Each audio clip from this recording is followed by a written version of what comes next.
أن تخرج من ضيق الظلماء إلى النور، أن تولد ثانية والماضي مغفور، لحظة أن تشعر بالله في قلبك يقذف بهدى، هذا ما لا يدركه وصف. I've come from the University of Kansas. We're playing in the Final Four this very instant. So I want to let you know that you've asked a lot of me today. No, I'm just joking. All right, very briefly, I just want to talk a little bit about what the Qur'an has to say about the purpose of life. I think this is an extremely important subject, especially for Muslims living in America, because we're sort of a minority, a new religion here, and many people are interested in what we believe. And I think the primary question that people want answered when they first consider another religion is how that religion views the purpose of life, the purpose of of our existence here. And so I'm going to begin, though, talking about an atheist point of view, because I want to talk about what sort of answers the Qur'an might have for an atheist. So to begin this, I need to talk for about 5 or 10 minutes about, what I believe contributed to my becoming an atheist, because I grew up in a Christian family. And then I'll talk for about 45 minutes or so about what I experienced in the Qur'an and how that sort of changed my perception. So it's very simple. But my wife always says I should summarize what I'm going to do before I talk, because it's easy to get lost in my speeches. And my wife doesn't have a lot of confidence in my speaking ability. Okay, so let me start out by mentioning that my mother certainly played no role in my becoming an atheist. My mother was a wonderful woman, a beautiful lady. She had tremendous dignity and class. The neighbors loved her. She was a registered nurse, and she put in many extra hours at the hospital. She worked in the ward that dealt with dying patients. And when I would come and pick her up late from work at night, not all the patients, but many of the patients would drag me over and talk to me and tell me what a wonderful woman my mother was. When she died, her funeral was packed, and person after person that came up to me had a story to tell about my mother and her goodness. Time and time again, people described her as, Jeff, your mother is a true saint. She was a deeply religious woman, a great mother, a great teacher, a gentle person. She never cursed. I never heard her curse, swore, ever in her whole life. Never heard her speak to anybody rudely or speak about anyone rudely. She was a tremendous example of a truly religious person, and she didn't wear it on her sleeve. It was just slowly but surely you could see it just in her day-to-day interactions with people. My father, on the other hand, was a difficult man. My father, for some strange reason, had this tremendous rage inside him. I don't know where he got it. He had this terrible violence inside him. And every night he would try to quell that violence with hard drinking. And his drinking, though, only made him all the more volatile. Because my father could be laughing and joking one minute, and he could fly into an angry rampage the next for some unexpected reason. You never know what would trigger it. And once he flew into that angry rampage, it would take, he would just go wild in the house. The house would be in havoc. And he would rage on and on and on, and it would take an awful lot of liquor and several hours before he would finally go to sleep. And this would happen night after night after night. And so my 4 brothers and I was the 4th in line. My 4 brothers and I lived a frightening and precarious childhood. But I'd have to say the worst of it was watching my father regularly taunt and threaten and abuse my mother.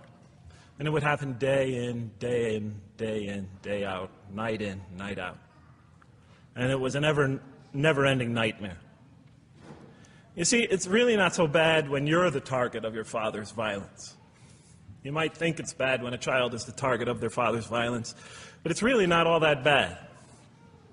At the moment of attack, you're really not thinking about anything except your own survival. When he's firing punches at you or kicking you on the ground or chasing you throughout the house, and when he's threatening you, I'm going to hurt you, bad boy, you're not thinking about anything at that moment except escape. While all that's going on, you're not thinking about the aftermath or consequences, the psychological repercussions or anything like that. And when it's all over, you might even excuse the onslaught because you figure maybe you somehow deserved it. If not for what you did this time, maybe for something you did in the past. You could always put the blame on yourself. But a far worse fear is the terror that overcomes you when you watch your father go after your mother. Because she's the only source of warmth and kindness, of love and protection that you know. And if he were to take that away, from a little boy's standpoint, then you've lost everything. But far worse than the fear is the guilt. And it comes over you from several directions. First of all, there's the guilt that comes at you upon you from the growing antipathy you have towards your father. Because we're taught to love and respect our parents, and we are born with this natural bonding attachment to them. But when you watch something like this happen night after night after night, and this rage is growing inside you, you're being pulled in opposite directions. Then there's also, of course, the guilt that comes when you think that you might be the cause of this night's violence. Maybe something you said or did that you didn't even realize triggered it. Maybe just your father's dislike of you triggered an argument between your mom and him that is now raging on downstairs.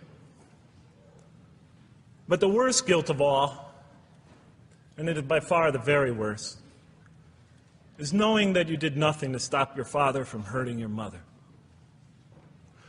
Because while he raged on against your mother downstairs, you hid in your bed and you trembled underneath the covers. Maybe you whimpered and you cried and you put the pillow on your head. And thus, you traded personal respect for personal safety. And with each such incident, you come to realize with ever greater and greater clarity, you come to realize your own weakness, your own impotence, your own incompetence, your own worthlessness, your own cowardice. And the hate grows and festers inside you, not only for the man that you call father, but for yourself as well. It is a terrible, terrible thing to make a young boy choose between his mother and himself. It is extremely unfair. I noticed that tomorrow there's going to be tomorrow morning a lecture about spousal abuse given by Dr. Shaheen Rizwan. I hope you'll all attend it. I think it's a very important subject. When I was little, I used to daydream about life without my father. I just wanted the violence to go away. I wanted not to be afraid anymore. I felt like I was trapped in a bad dream and there was no way out. And so I prayed to God again and again and again to remove my father from our lives. But he was always there, and very soon I began to wonder if God really was. I could not fathom why God would subject my mom to such lifelong punishment. Could not imagine what great sin she must have committed, or that we, her children, must have committed to deserve my father. I didn't have the maturity to sort out such questions, but I had enough fear and anger to provoke them.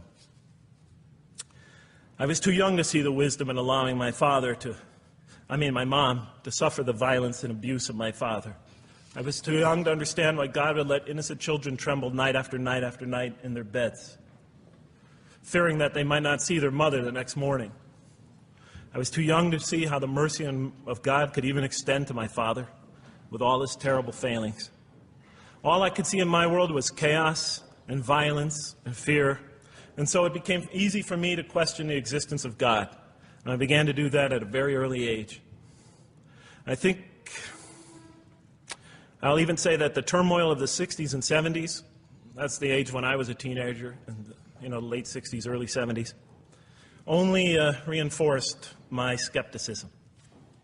When John and Robert F. Kennedy were assassinated, or Martin Luther King was gunned down, when Vice President Agnew was kicked out of office and Richard Nixon soon after him, when the race riots erupted in city streets like mine, and gang fights erupted in our cities, many of those which I was involved in, when I saw the bizarre and senseless carnage of Vietnam, they all confirmed the lesson that was already ingrained in me and that my father had taught me so well, that the world is dominated by random, consuming, undiscriminating violence. And very soon I began to ask why. Why would God make it that way? Why wouldn't he just pop us into heaven from the first and spare us all this suffering? Why does he let little children in Vietnam get napalmed and run down the street naked on fire when they had done nothing to deserve it? Why does he let the race riots go on? Why does he let the leaders be assassinated? Why does he just let the violence go on and on and on for people who had nothing to do with it? It wasn't of their own making. Why didn't he just make us angels and pop us into heaven if he could make us angels, which I was always taught he could? Why did he make us so susceptible to sin? Why didn't he make us impervious to it, like he made the angels? Is this the best world he could create, I thought? Is this the most perfect world he could create for our existence, for our beginning? I just couldn't figure it. And all the explanations I received from priests and doctors and lawyers, from whoever, spoke to me or taught me, they just didn't make sense to me. In any case, so I became an atheist when I was 16, even though I was going to Catholic school at the time. I declared myself an atheist in one class. It was a confrontation between me and a priest. We were talking about God and the purpose of life. And I expressed my views, and he said, well, then you don't believe in God. I said, well, I guess I don't. And then through my junior and senior year of high school, I got an F in religion, even though I continued to do very well on the tests. In any case, when I was 28, to make a long story short, some friends of mine gave me a copy of the Qur'an. And one night I was sitting in Diamond Heights, my apartment in Diamond Heights in San Francisco. I was working that time at the University of San Francisco. I was 27, 28 at that time, I can't remember. And I ran out of stuff to read, and I took this gift that my friends gave me and I began to read it. And I came to the first verse. Well, I opened the Qur'an, read the first page, then the second, and then very quickly, in the second surah, about 37 verses into the Qur'an, I came upon the story of mankind. And I have to admit, I read through it very quickly. It was about 9, 10 verses long, story of the first man and woman. And I recognized some of the details. It was similar to what I had learned when I was a child, but I noticed that there was something wrong. It was apparent to me that whoever authored this Qur'an, of course I wasn't a Muslim at the time, so I didn't have any idea who that was, whoever authored this Qur'an clearly did not understand the real meaning of the story, because they had obviously gotten the details confused. They didn't even understand the whole purpose of the story. And so I just read through it once, and then I read through it again, just to try to see what kind of point the author was making, and then I read through it a third time and a fourth, and then I realized this is something strange going on here. I'm going to read this much more carefully. I'm going to need to go through this story line by line, verse by verse, because it's obvious that the author is trying to bring out another point. And I wasn't quite sure what it was, but definitely he packs a lot of meaning into almost every word. And I thought the writer at least seems to have a great measure of brilliance. And so I'll try to sort of take you through what my experience was as quickly as I can. So I came to the 30th verse of the second surah, Surah Al-Baqarah, and it began like this. It said, "Behold, your Lord said to the angels, I am going to place a vicegerent on earth." The Arabic word is khalifa. It means a representative or an emissary of mine. "I am going to place a vicegerent on earth." And they said, the angels said, "Will you place therein one who will spread corruption and shed blood, while we celebrate your praises and glorify your holiness?" And God said, he said, Truly I know what you do not know. See, that's the verse that hooked me. That's the verse that caught my attention. That's the one that kept on making me read the story again and again and again. Because listen to the way it begins. Behold, your Lord said to the angels, I am going to place a representative of mine on earth, a vicegerent of mine, an emissary, one who acts on my behalf. I thought, that's not the way it goes. You're not supposed to be placing man on the earth in some positive role, some elective office. You place man on earth as a punishment for his sin. Clearly, I knew the author didn't quite get the point. But still, it was an amazing line. But then I come to the next line, and it says, and the angels say, will you place her in one who will spread corruption and shed blood, while we celebrate your praises and glorify you? I looked at it again. I couldn't believe the question. They said, will you place her in one who will spread corruption and shed blood, while we, the angels, celebrate your praises and glorify you? I looked at that and I said, exactly. That would be my question. Why would you create this being, supposedly for some positive role, when he's capable of doing tremendous wrongdoing? When he could spread corruption and shed much blood? Why would you create this violent and pernicious creature when you could create angels? As the angels clearly say, well, we, the angels, celebrate your praises and glorify you. They're asking one of the most fundamental questions in the entire history of religion. Why create you, man, this utterly fallible creature, this creature who could rebel against God's will, who could do such tremendous wrongdoing, who could wreak havoc like no other creature on earth, when you can make them angels? And look where the question is being asked. It's being asked in heaven. It's almost like saying, look, why don't you just make them angels and be up here in heaven with us, you know? Why don't you just make them angels, pop them into heaven, he's fine. Why would you put him on earth where he could feel distant from you, where he could work out his worst criminal tendencies, act them out, feeling somehow independent and apart from you and free to do whatever he wants, when you could just make them angels and put them into heaven and make them perfectly submissive to your will? I looked at that question and said, that's my question. I'm not even a single verse into the story of mankind, and there before me I see my question. That whole question, everything that I ever thought, everything that I ever experienced, everything that I ever knew was in that question. It was as if the author took my life and wanted to pick out exactly the right question to humiliate me, to provoke me, to anger me.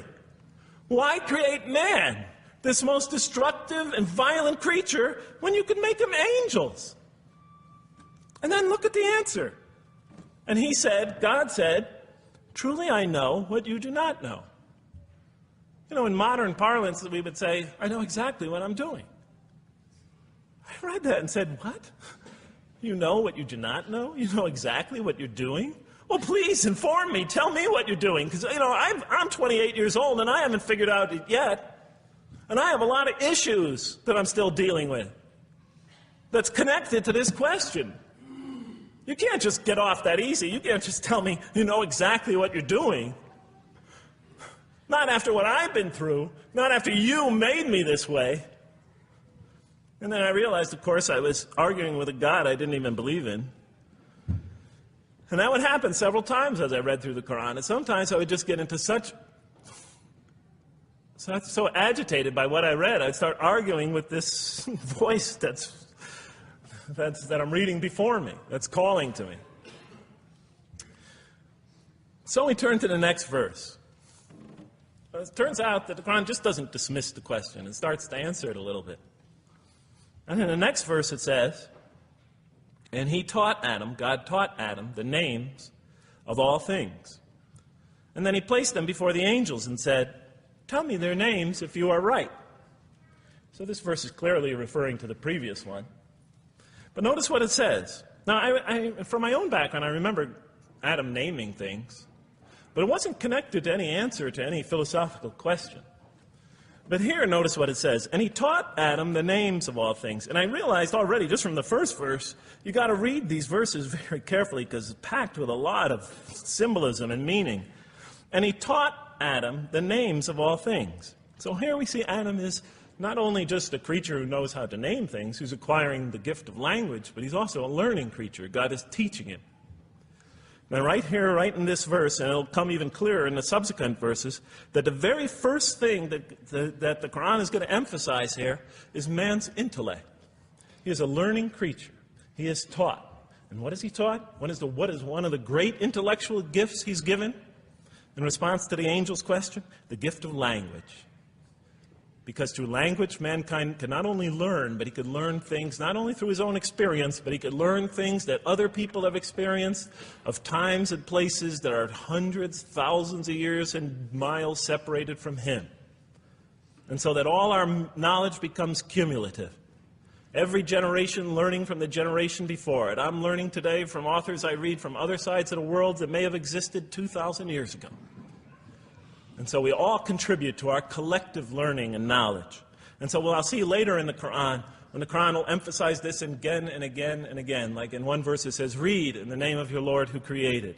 Created a man out of a tiny creature that clings. Read, it commands the reader. For your Lord is most bountiful. Why is he most bountiful? What great gift did he give you? For he taught man the use of the pen. And through it taught him what he otherwise could not know. And time again, the Qur'an will call upon man to use his intellectual faculties and swear by his intellectual faculties. And to use them correctly because they play a fundamental role in guiding him to truth. I never came upon a scripture that puts so much emphasis on the correct use of our intellectual faculties, on the harnessing of reason, in helping us attain to faith. And he taught Adam the names of all things. And then he placed them before the angels and said, tell me their names if you are right.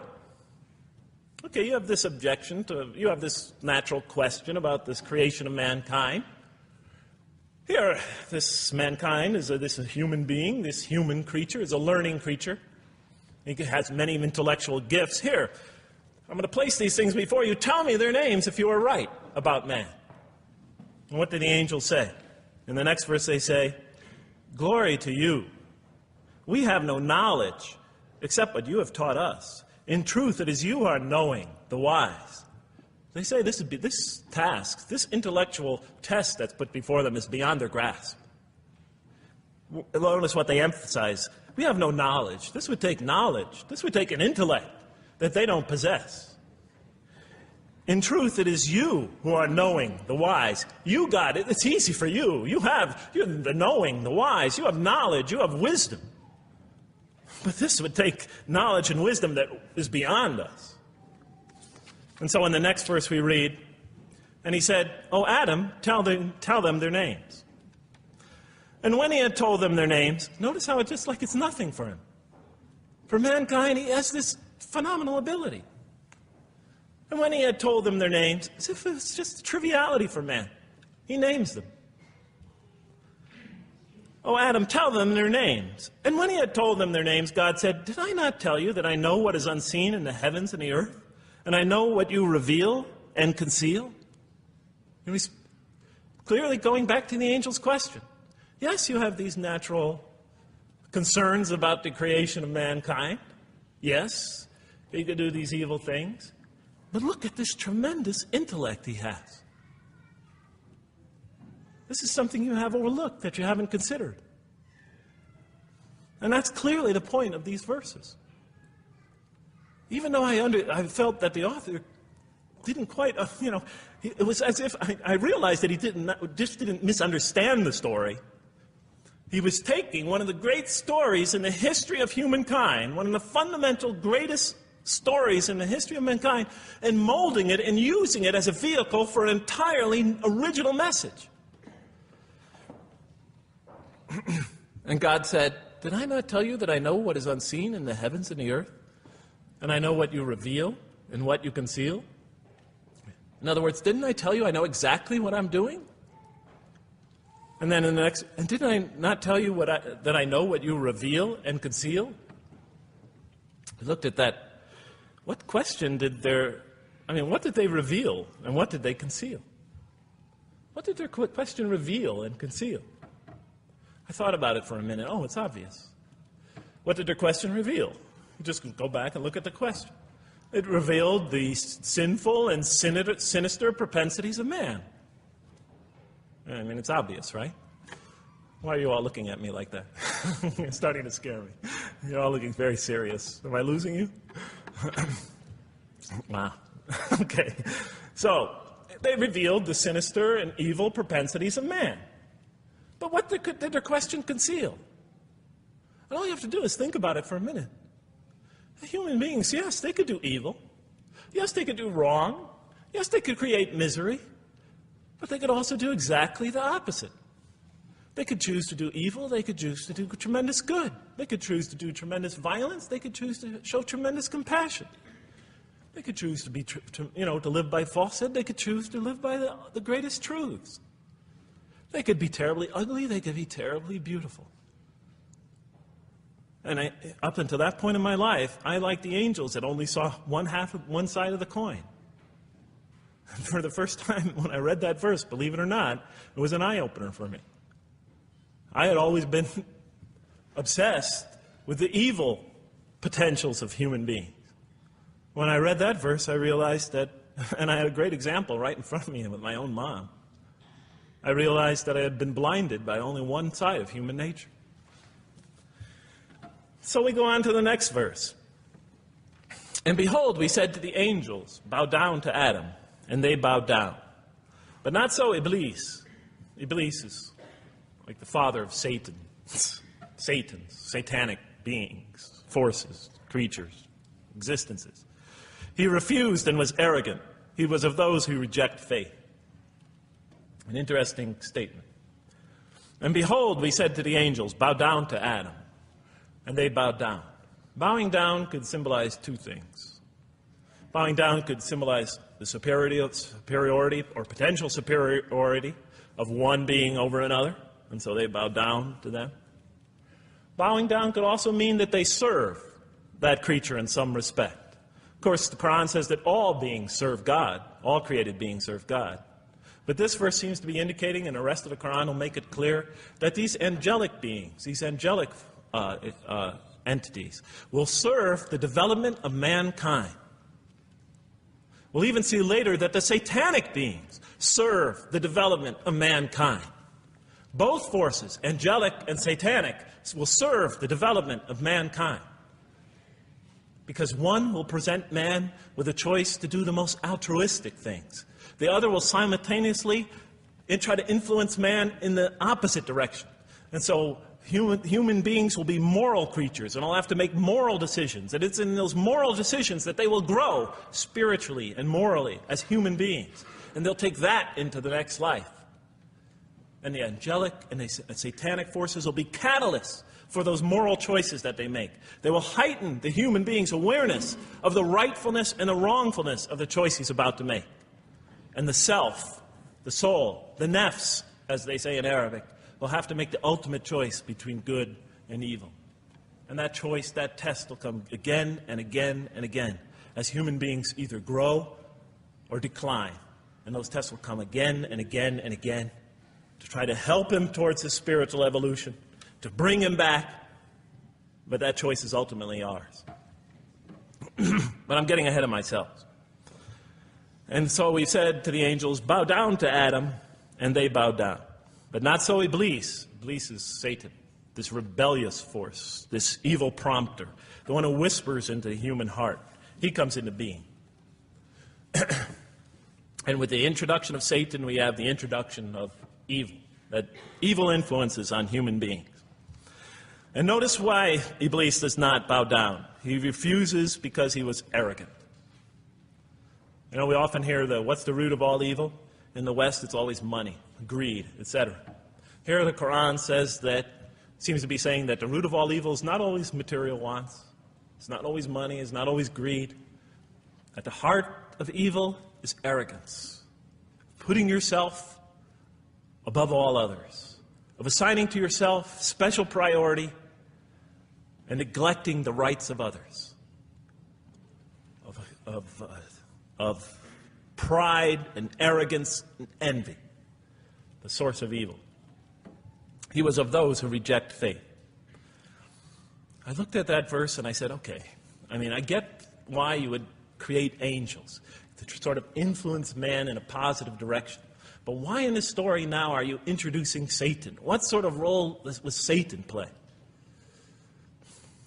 And then, of course, you just think about it for a minute and you say, yes. The story is telling us that on one hand, we have these magnanimous urgings come from one direction. On the other hand, we have these satanic urgings coming from another direction. In other words, the Qur'an is telling us that man is not only a learning creature, but he's a moral creature.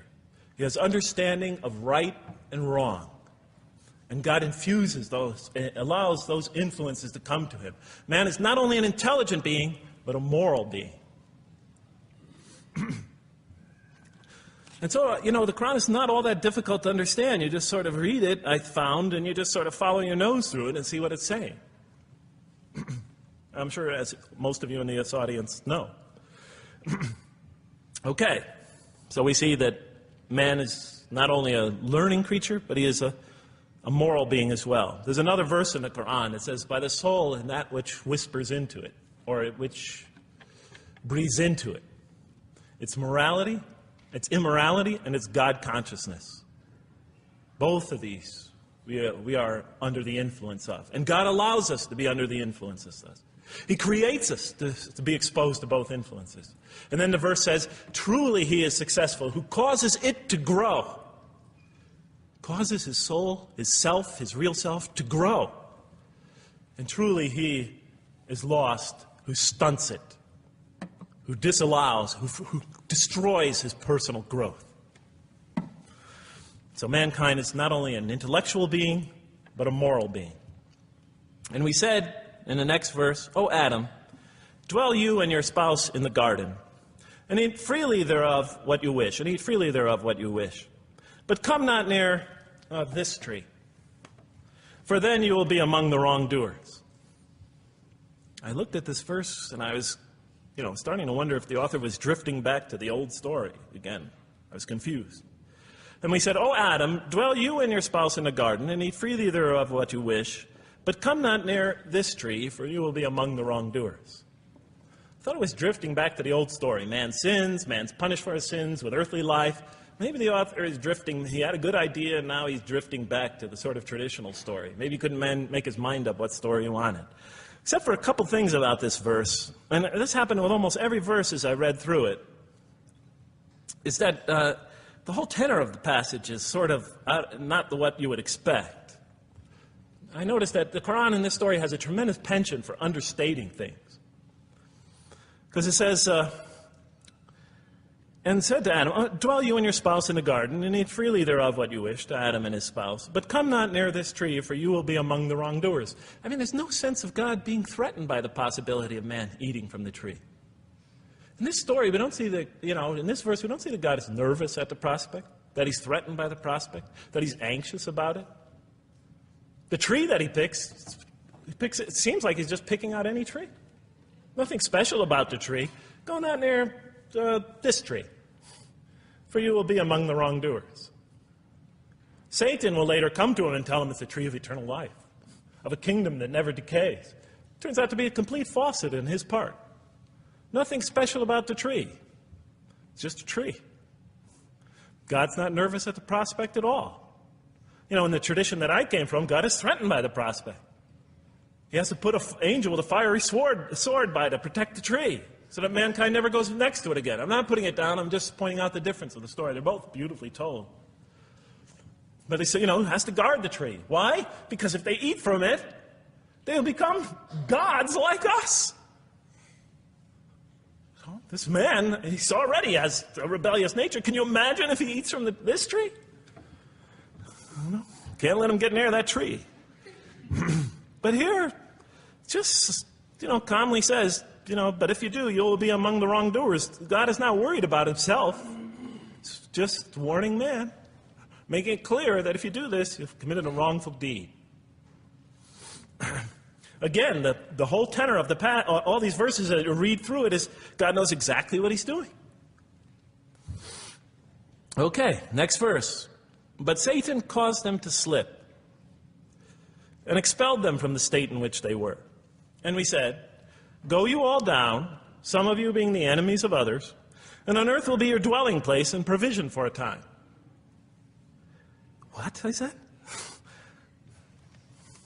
I mean, you know, I was expecting now the rage, the anger, the violence, the jealousy. That's what I was expecting. Okay, they eat from the tree. Where's the rage, the violence? I'm going to punish you now. You're going to sweat on earth. And you're going to suffer, and you're going to stub your toe, and you're going to work, and you're going to labor. And you're going to die there for what you did. And where's the woman? All right? And the woman. All right? She's the one who's going to suffer the most. Right? She'll have to suffer labor pains and monthly cycles. Right?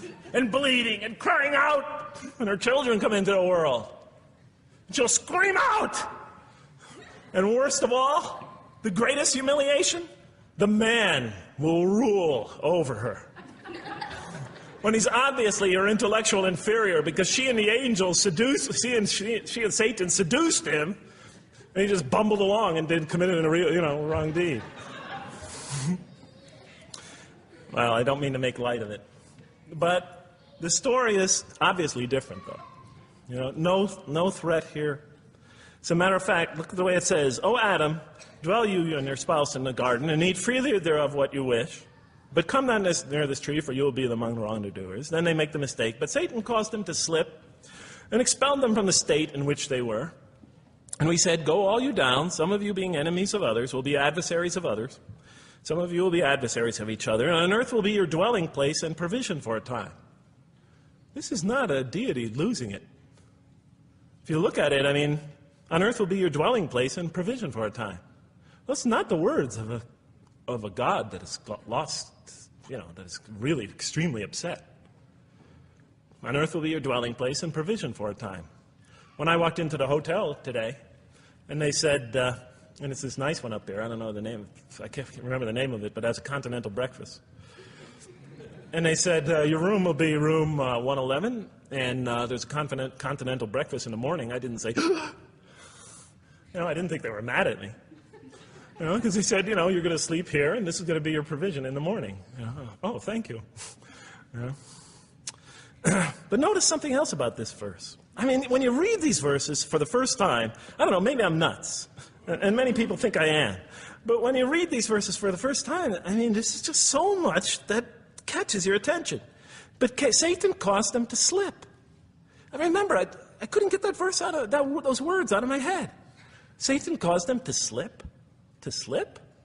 The greatest sin in the history of the human race, and it's called a slip? In my culture, slip means, you just momentarily, for a fraction of a second, you lose your focus. It's not a big deal. My Uncle Bob used to always say to me, "Jeff, I'm sorry I'm 5 minutes late, I slipped up." The understanding is it's no big deal. It's just a slip. That's what we say when we make a minor mistake. I slipped up. Don't worry about it. Never happen again. A slip, I said?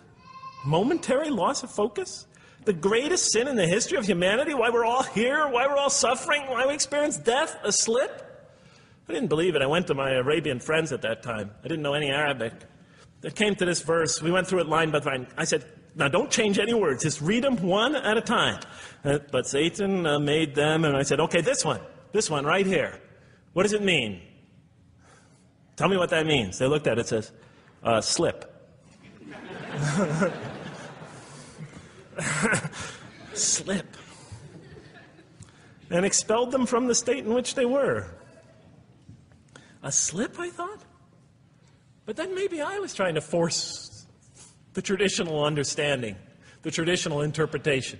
Maybe it was just a slip. I mean, after all, they didn't commit murder. They didn't commit robbery, rape, pillaging, assault.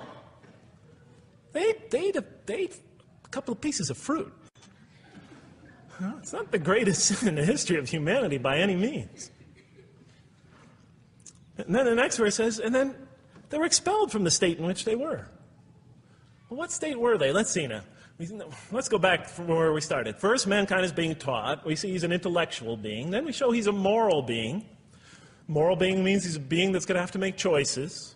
And then God gives him this choice. It's not a huge deal. It's not the gravest sin in the history of humanity by any means. It's minor by any standards. They make it, though. We see that God originally intended to put man on earth as his vicegerent. We see a period of preparation where he's being prepared intellectually, where he's growing intellectually, where he's growing as a moral creature. When does God finally put him on earth? What signals that he's ready to begin? He makes his first independent choice. It's not the worst deed in the history of humanity. It's minor on anybody's scale, but it shows that mankind is ready to act on his own, to be his own, to make his own choices, that God has empowered him to make choices, and he's ready to make them and carry them out, and see them most often to their expected ends, if God wills. And that seems to be the only real significance of it. But I thought, maybe I'm getting this wrong. Maybe God just blows off into an angry rampage the next verse. So I look at the next one and it says, and then Adam received words from his Lord. And God turned to him mercifully. For he's oft returning, ever merciful. Well, if I had any doubts up till now that God is not enraged by what this has happened, that God hasn't prepared mankind for this choice, for what was eventually going to happen, that all this was preparation for mankind to begin his earthly sojourn in this famous allegory. If I had any doubts before now, I had them, certainly didn't have them after reading this verse. This verse is entirely consoling, reaching and merciful, reaching out to mankind in mercy. Mankind goes to earth. He's obviously afraid. He obviously feels remorse. He's in an unfamiliar environment. And what does God do? He turns to him. He turns to him. In Arabic, the word has the meaning of like a father turning towards an infant or a child or somebody, or a parent, a mother turning towards her child. And he turns to him mercifully, and for God is oft returning, ever merciful. And Adam receives words from his Lord. What kind of words? Probably words of consolation, words of hope, words tell him not to be scared. And in the next verse, we see those are exactly the type of words that Adam receives. He says, go down, Adam and his spouse. Go down from this state, all of you together. Repeating that again, just so that we know that this is not a punishment here. Go down from this state, all of you together, and truly there will come to you guidance from me. And whoever follows my guidance has nothing to fear, nor shall they grieve. It is an emotional picture. This young couple, is here, in fear and in shame, feeling remorse, and God reaches out to them and turns towards them and tells them, you have nothing to fear, nor shall you grieve. I know this is tough for you, but you've been prepared for it up till now, through your entire existence. It had to happen. This is a necessary stage in your development, in your growth, but just hang in there, follow my guidance, be true to me and I'll be true to you, I'll guide you, I'll help you, I'll do whatever you need. Just follow my guidance and you have nothing to fear, nor shall you grieve.